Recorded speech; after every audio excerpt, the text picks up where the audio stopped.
Do you live in a world filled with corporate data? Are you plagued by siloed departments? Are your lackluster growth strategies demolishing your chances for success? Are you held captive by the evil menace, Lord Lack? Lack of time, lack of strategy, and lack of the most important and powerful tool in your superhero tool belt, knowledge. Never fear, Hub Heroes. Get ready to don your cape and mask, move into action, and become the Hub Hero your organization needs. Tune in each week to join the League of Extraordinary Inbound Heroes as we help you educate, empower, and execute. Hub Heroes, it's time to unite and activate your powers.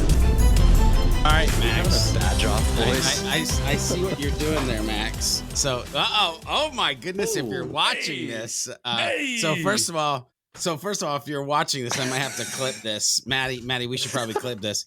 Max is flexing. Max, how many of those there tags do you have?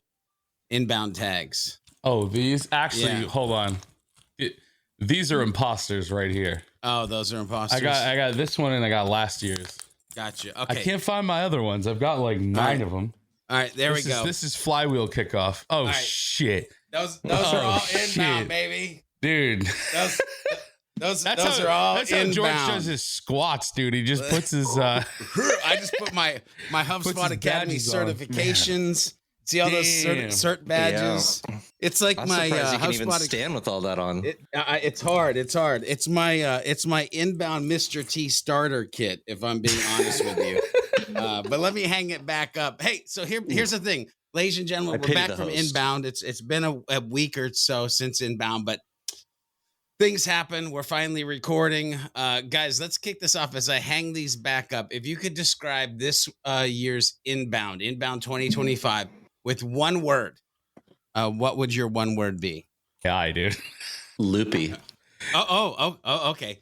So we've got AI, we've got loopy, and I'll say strange.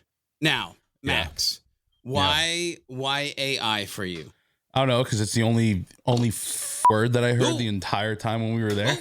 Well, you obviously didn't go to my session. I got so sick of hearing it, man. Yeah. And you want to know what was like the worst part about it all is like, listen, I get they're talking about AI. Yeah. But like, man, I don't think on the way back to the airport, I don't think I saw a single billboard that didn't have the word AI in it. And I'm just like, what are we doing? What are we doing? And then like when I got into the airport, all the big digital signs that they have, AI ad after AI ad after AI ad after this, that, and that with AI and AI and AI. And it's just like, now I just cringe when I hear the word. I'll be so honest. I think it's cool. AI is super sick. It's great. But man, am I sick of hearing about it.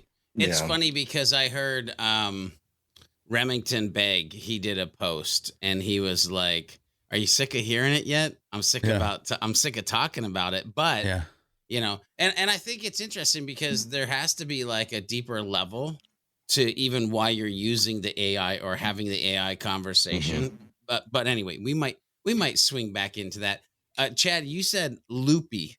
Talk to me about why your word was loopy. Well, there's the obvious reason, loop marketing, but I think there were just so many like it was all a bit loopy. There was so many things. I think there was double the number of product updates this year compared to last inbound. That's a lot of stuff, and that'll make you loopy trying to keep it all straight. It's pretty wild how many different things that they launched. A lot of it's really cool. Like there's a lot of really quality of life improvements. There's, the fact that some things started to change while I was gone, that's kind of not great. Like, the UI is different. My teams, we'll get to teams, that. Like what? We'll get to that. So loopy, a whole bunch of updates. A whole bunch of humans. And then of course, loop marketing, which you kind of like alluded to, which we may or may not circle back into. I said strange. I'm saying strange because of a couple different reasons. One, it wasn't in Boston. We all know that. It was in San Francisco, which was kind of strange, right? Yeah. I asked the lack of Dunkin' Donuts was strange. Oh, brother, don't get me started on the Dunkin' Donuts. By the way, because of that, do you want to know the number of coffees? Okay, let's play a little game, and then I'll get back to why I said strange. Take a wild guess the number of coffees that I had while I was in San Francisco. Well, you're on East Coast time, so you're fighting your jet lag a little bit. Wait, are you talking like total? Like, yeah. Plane the whole to time plane? I was there, how many coffees do you think I drank? You were there Monday to Friday? Tuesday to Saturday morning. Tuesday to Saturday morning? Yeah. Oh, so you mixed another morning into there? Yeah. Yeah.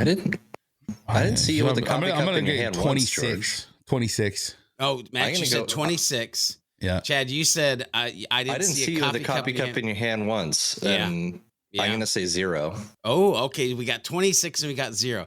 Guys, the total number of coffees that I drank in San Francisco, 1. What? 1. Why? I drank 1 There was no Dunkin'. And I was just jamming around and I was speaking and talking to people. And finally I got to like Friday and the event's over. And I go, babe, you know what I want? Because my wife was with me. I didn't just call some random person babe. He called me babe. You know what I want? We're like taking the Rice-A-Roni trolley to the Fisherman's Wharf. You know what I want? She goes, what do you want? I go, I want a coffee. And so I got a coffee while we're actually walking around after the event was over. So no Dunkins equal George less caffeinated, but still excited. So it was just a strange event, right? I was not caffeinated. I was in San Francisco. I asked for directions more ever in like the last 9 years of like, where's this room? Where's this room? Like, how do I get here? Because I didn't have time to not like just go hunt for it. Like I had to get there and do a thing. So it was just strange. Here's the other thing. I feel like they had us in a little bit of a bubble. Okay. And people love this show because we call a spade and we talk about things that sometimes we should, and maybe sometimes we shouldn't. But listen, we stayed like after the event was over. Now, while the event was happening, the sidewalks were getting sprayed off. There were security guards all around. It seemed like it was like a pretty, like, it was a dope place. Now you can tell San Francisco, it has it's still trying to come back from like financially from like COVID. Because I heard multiple people that live there kind of talk about this, but it seemed like, oh, okay, it's a nice city. And it is, by the way, it is a nice city. However, when Inbound left and the security guards left, it was a totally different place. Like it like switched. And so Friday night and Saturday, I was like, oh, this got strange. And so that's why, like, it just felt different. I'm glad that we're going to be heading back to Boston. I'm excited for next year already. And we just got done, but loopy, strange, and AI. Those are our one words. Okay. So let's that sums it up, ladies. And see you next week. No, just kidding. So talk me through, Max, Chad, like the big product announcement. What was the product announcement that you were like, oh, okay. Chad hit it. I wasn't thinking that they were going to have an agent builder directly inside of HubSpot. I'll tell you that. Yeah. Like, I was not expecting like you to be able to build your own MCP tools for native inside HubSpot Breeze. Yeah. That's pretty BA. Yeah. Like that's really, really, really, really powerful because you can leverage any kind of custom solution. You know, people are going to stop asking for API docs and start asking for MCP servers. I mean, it's pretty crazy to think that that's the world we're moving to. Yeah. Yeah. Like, can I get a ClickUp MCP server, please? Like, I think there might be one. Man, I need to find out because that's the missing thread for me on a couple things. Max, go ahead. Big product announcement that you're like, oh my God. Well, no, I think just kind of building off of what Chad said about Breeze Studio is the thing that lets you build your own like agents or whatever. I guess I didn't quite understand like, you know, those like app store agents that well. Because like I didn't know that like you would use Breeze Studio to like invoke a bunch of them together to do something, right? Which I thought was like pretty cool. Yeah. Harry Bevins, the guy that runs Line Pilot came and actually like explained it to me, because I clearly didn't understand what it was. I thought it was just like talking to a chatbot for like that app, telling that app to do something. But in reality, you could use Breeze Studio to get all these things to like work together, which is like really wild and kind of broke my brain a little bit. Multi-app. You could do like, you could make a framework where it's designed to go through a specific sequence of events for some sort of purpose. So it's almost like building a playbook for an agent. Yeah, it's really sweet. I was pleasantly just surprised to see that projects thing come out too. That, you know, it's interesting. I've had my big gripe with all of these like new sort of like standard objects that live in that object library has always been that like they tend to release objects and give them a name that sort of implies there's some additional functionality behind it, right? So like, you know how they came out with like the appointments tool, the appointments object, but like no way for people to book those appointments. They came out with the listing object with no integration with an MLS system, right? And like, you know, it's kind of like, why are we just kind of making these things? Because a sales rep that doesn't really understand the nuance of that's gonna be like, oh yeah, you can book appointments, just use our appointment object, right? And, you know, throw listing in there. And it sucks. But then, you know, they came out with projects, and it came out with a Gantt chart view, which is sick. Have you messed around with that at all? Not at all. It's pretty cool. I mean, like, it looks really neat. Yeah, I think the thing that they need to like really make that take off is task custom objects, or custom properties. They don't have that quite just yet, but like being able to be a little bit more free with the task and the task editor. And then, but I'm sure that's on the roadmap. But I literally had a product manager come up to me and tell me they were doing that. At the show at some point. Not only that, I heard we're allowed to say that. Maybe I'm not going to say who it was. I also heard something around custom activities, which might be interesting. We'll see if that's actually something I heard correctly. But yeah, that's super cool. I mean, big thing for me though, being like the app person, something that dropped, which we didn't know anything about, was that they're going to give like app developers the ability to create like full screen app experiences, right? So instead of being like regulated to just like a UI extension, they're going to give us like an entire page surface to play with, which is like really cool. So I'm super excited to see what we do there. You know, but yeah, it was cool. And I wonder how much more of that's going to happen, because like, sorry, Chad, I'll swing back to you here in a second. Good. Like a couple things that come to my mind. One, if you're listening to this and you haven't messed around with like the new Breeze Assistant, like what I'm saying when I say new, like the updates, like I connected my email, I connected my calendar. It now has memories. Like there's a Breeze marketplace. So like the Breeze Assistant is going to be able to be more than you ever thought it was. Like one of the things that we were doing last week when we were getting ready to record this episode, and then we didn't end up recording it. Literally I said, can you check my email? It checked my email. And then I said, can you create tasks so I can remember to actually follow up on those emails? And Breeze created those tasks and associated them to the humans. So like if you have, and you can go full screen, right? And so like, if you haven't messed with Breeze and seen how deep you can kind of like dig into it, it's getting crazy. Layer that on what Chad just said. Yeah, if you haven't messed with Breeze in the last 30 days, it's a whole new world. It's crazy. George, there's a funnier story behind how that actually happened, right? Like you and me were talking, and you were like, "Oh, look, like you can hook up email now as a source when you talk to Breeze." You talked to Breeze, and you were like, "Oh, give me a synopsis of my email inbox from the last week," and it was like, And it literally like it congratulated you on doing a good job at delegating stuff to people, because it noticed that like things were getting taken care of. And then it's like, awesome. You only got a couple of things. And then I was like, George, wouldn't it be crazy if like one day it was like, oh, can you make me tasks to follow up on those things? Right. And we're like, yeah, that'd be crazy. And then you're like, I tried it. Wait, let me just try it. And you tried it. It fucking did it. Yeah, it's because they looked up.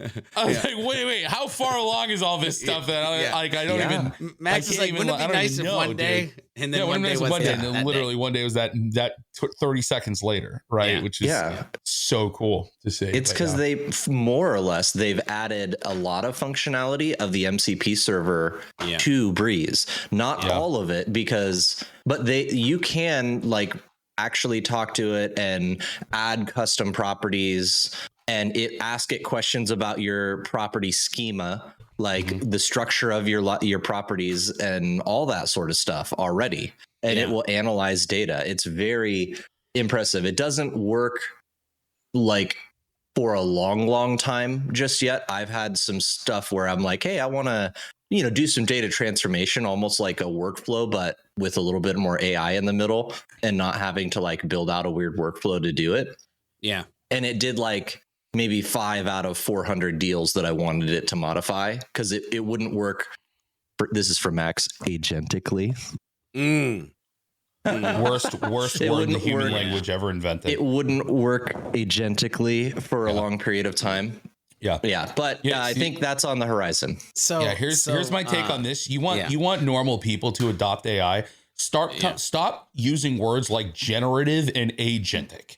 Like it like people don't understand AI. My mom ain't never gonna use that. Yeah. But it's just like, it's all agentic. It's like, brother, we're already coming up with too many new words for this shit. It's crazy. Yeah. Can I just say, look at us talking about AI. Isn't that funny? Anyway, I know, right? Let's move on. By the way, I literally did release an article earlier this week about AI assistant versus AI partner, because there's a whole mindset shift that needs to happen around it being a partner, not being an assistant. That came out of my talk in Inbound. I said it from stage and I didn't really understand why I said it from stage, but it's where my brain went. And so I put that out in the world.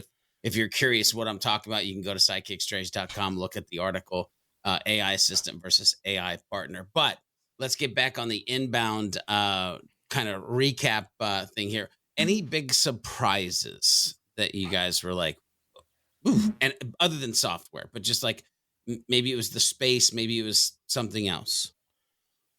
I mean, I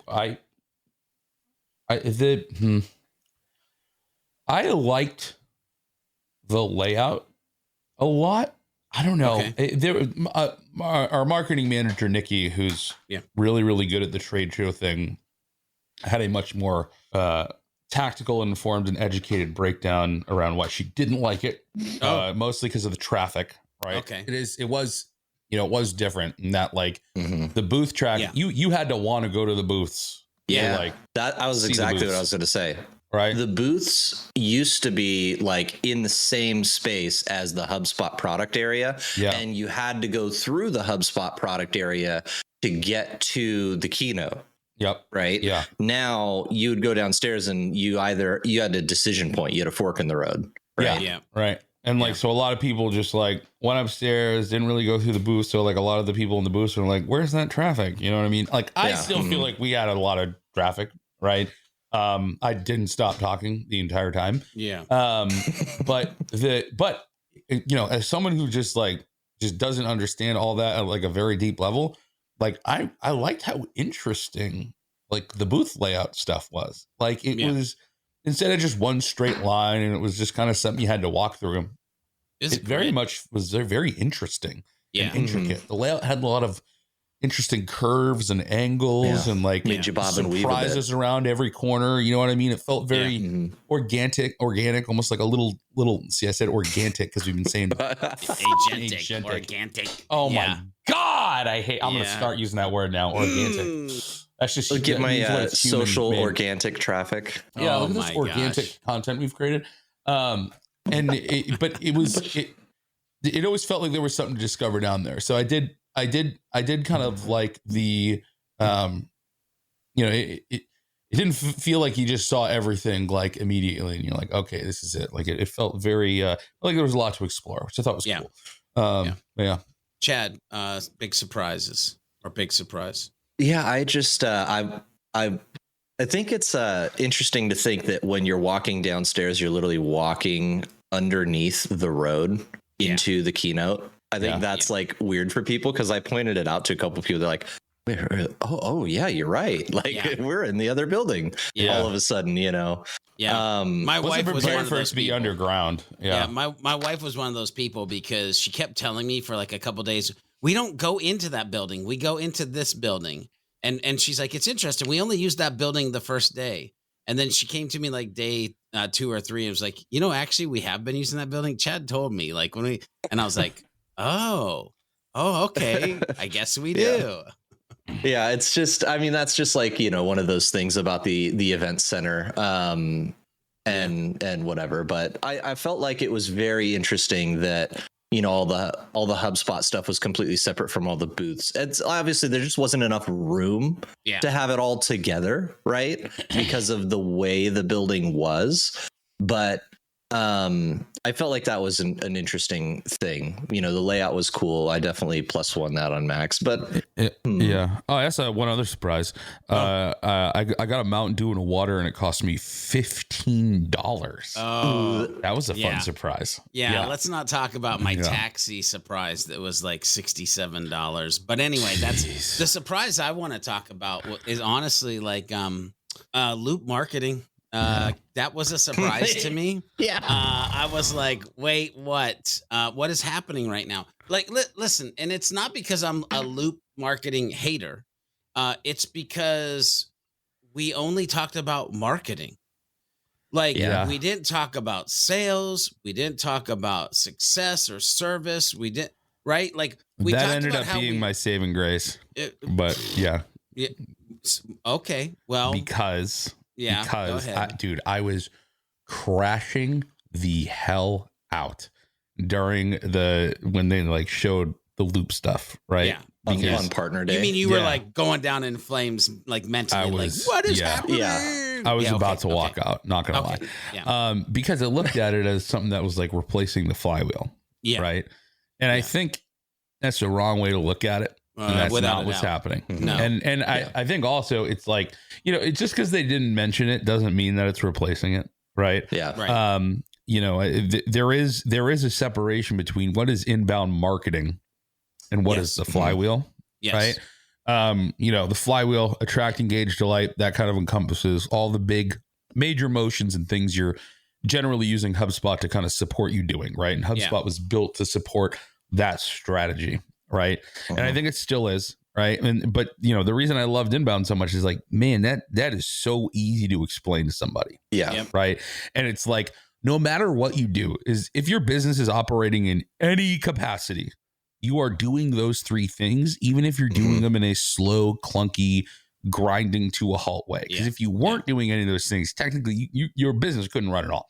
Right. Yeah. People got to find you. You got to talk to them, and then you got to deliver some sort of product that makes them happy enough that they tell somebody else about it. Right. Like those are the basics. Like think about any time you started a onboarding or a project with somebody and they were just getting into HubSpot. You ask them like, how have you been getting like business so far? And what did 90% of them say? Word of mouth. Referrals. It's like, cool. Yeah. If they said word of mouth, brother, you were doing a flywheel and you didn't even know it. Right. Yep. And so it was all about like, how do we dig into those three spots and do them better? Right. And I still think that holds up. Right. I mean, it has to. Like laws of physics tell us it has to. Right. Like you're never not attracting, engaging, and delighting. It's always one way, shape, or form. All right. You may not be doing any of those things well, but you have to do it in some capacity. Right.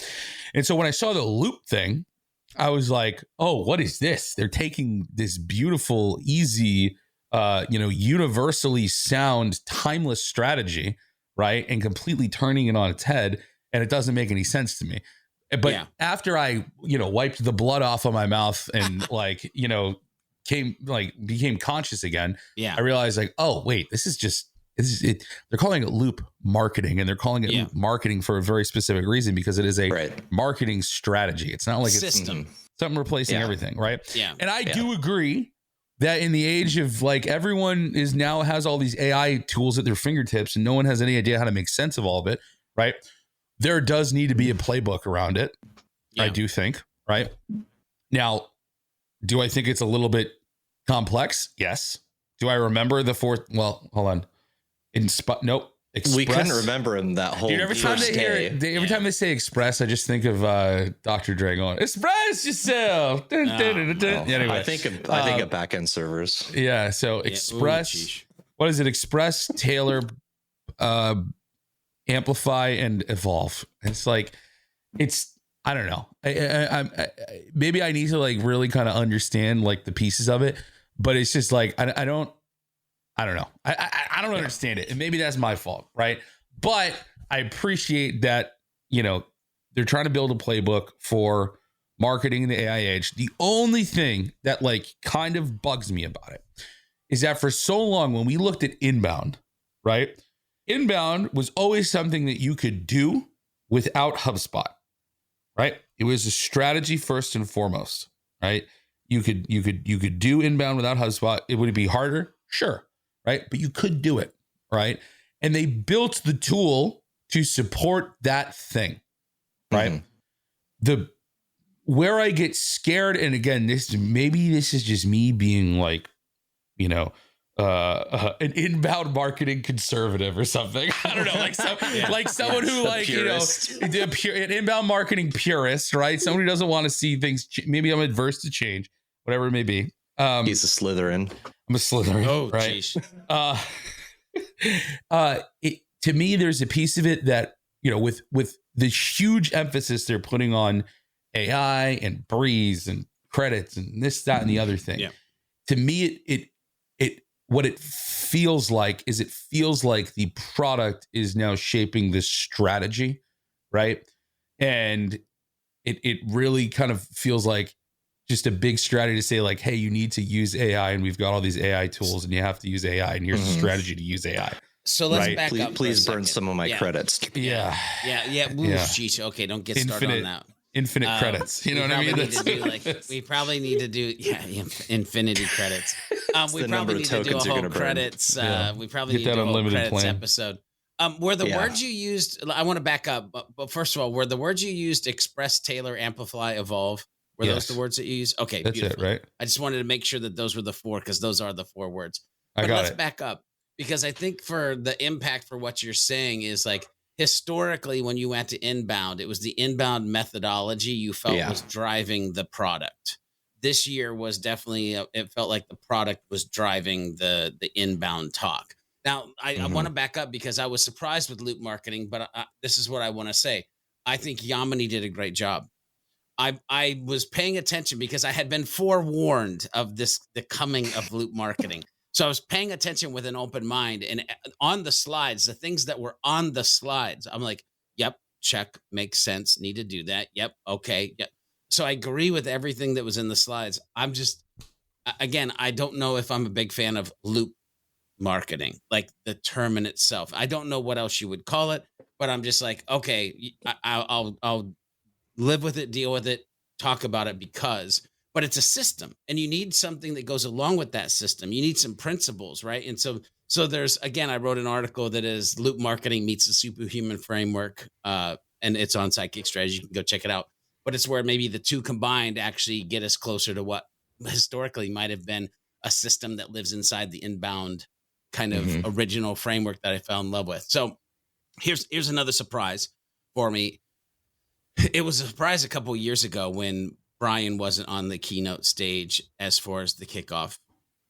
This year is another surprise that Dharmesh was not part of the keynote kickoff. Yeah. And I was like, oh man, like it's really changed, because one of the things that I would love is like you'd go and it was like Brian and Dharmesh, and you know, there was going to be these crazy fun times, and then it was Brian and Dharmesh and Yamini, and there was still going to be these crazy fun times, and all of a sudden it's just starting to get split out to, and not saying it's bad. I'm just saying it's different. It's strange. It's right. It's a surprise. So we're quickly running out of time, but guys, were there any inbound letdowns where you're like, oh, well, okay. Other than Duncan, for me, other than Duncan. Yeah. So I do want to touch on just one little thing too, like about that last topic, and then we'll circle back, or I'll circle back into a letdown. But I mean, the thing is like the inbound methodology, the thing that I think that it did really well is it just touched every part of the business. It touched all hubs, everything was related, you know, it encompassed the entire product, and you used everything to accomplish the inbound methodology. I still think you can accomplish loop marketing without HubSpot. It would just be harder. Right. Because they have all the things with the nice juicy tokens in there. And this is like a primer for our credits episode, is like, if you really think about it, do you want them to price in if you're using something that consumes a lot of AI tokens to your HubSpot for somebody who's going to use way more than you if you're not going to use that much. Yeah. Now, does that mean that the product should cost less overall? And then, because then, you know, the tokens it's consumption based in a way, right? Anyway, something to think about, because like, I don't know if I want to pay for somebody else's consumption, right? Yeah. And to then pad that in, right? Which right now but we're also, not. But yes, no, but I don't love the idea of, you know, this big whack of credits, you know, showing up because, but again, usage based, it's providing value. Yeah, maybe. I don't know. Anyway, it's one more thing that a HubSpot super admin needs to pay attention to. Yeah, unfortunately. Yep. Right. Making that job a little bit more complex. Okay. Then I had a letdown. Oh, did y'all just, sorry, while we're at it, I'm going on tangents here, but did y'all see Brian eat them hot chicken wings? I did. That was so funny. Oh my gosh. So what was the funniest part for you? I think when he popped the 12 pack of beer out and just busted it, and because he had already finished his beer on like wing 2 out of 12 or whatever. Dude, homeboy's already done with his beer, and he just pops out a thing of Sam Adams, has multiple bottle openers in his pocket. He's like, which one should I use? He was then ready. He pours himself like multiple extra because he's just needing something. He got out of his chair one time, walked around the table because it was so hot. I missed it. Was he getting just wrecked? Oh, bro. It was great. I think it's online. I think it'll be on YouTube. You've definitely got to watch it because as a fellow Boston Lager fan, when that box slid out from under the table and I knew homeboy had brought reinforcements, I was like, my dude, smart man. Because you could tell he was burning up once we got into them like end wings. Yeah. Okay. Now my letdown is simple. I didn't see almost anything from the Service Hub team, which I love Service Hub, and that product is maturing a lot, but they're hitting the complexity wall of the needs of service and support teams and also customer success teams, and trying to build all of that into Service Hub. So the amount of big flashy features that they're able to drop is less. They did drop macros, which are cool, which is like a beta where you could just say it's almost like a mini workflow that you can run on demand for a ticket, which could be cool. And in the future, I believe they're going to bring in email templates to apply an email template and run the workflow simultaneously. Anyway, go ahead. Nice. Max, any letdowns? From the show, from the show directly, no. I mean, I generally had like an electric time out there. It was good. Yeah. You know, besides the Dunkin' Donuts, but I mean, here's the thing: the Grove. Did you go to the Grove at all? Yeah. Oh, dude, the Grove was sick. I can't believe you didn't get coffee there. That's nuts. Yeah. But yeah, no. I mean, it was good. I think I guess the only letdown is like it was hard to when we're at inbound. We all know the place to be is the bar at the Omni or the Westin. Westin, right? And it was like, that was like it's like the one place everybody knows to go after all the party's over, to just like burn it down at the end of the night and wake up regretting it. And where's that place? I guess it's like, and this isn't Inbound's fault, but we didn't know where that spot was. Right. And that's more just, I guess, like poor planning on the collective of people that went there. Yeah. Right. But, you know, there's a lot of people that I wish I got to see and spend more time with, like you, George. Maybe I saw you like twice, right? Chad, I saw you for like a minute, right? I mean, at least we got to like sit together during the partner day thing, right? You know, but I didn't have a ton of time to like just really kind of kick it with people, which I felt like is much easier for some reason to do in Boston when we all know that main congregating place that we're all kind of going to, you know? Yeah. So like less of a letdown, more of a like, this is different, right? But yeah, no, I mean, it was, you know, it was good. I liked it, dude. I had a great time. It was good. I can't complain.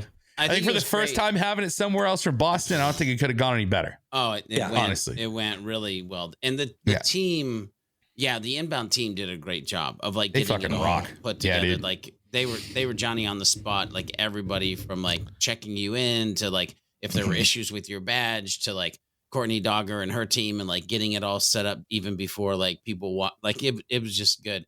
My letdown, same kind of with you, Max, is like there's so many humans, not enough time. Yeah. And I was getting tagged like in LinkedIn, like and I'm like, you were there? Like, how did I not see you? Like, why did we not meet up? Like, I wonder if that's just had to do with the fact that the expo, booths were not next to the main area, or because everything was kind of spread out more.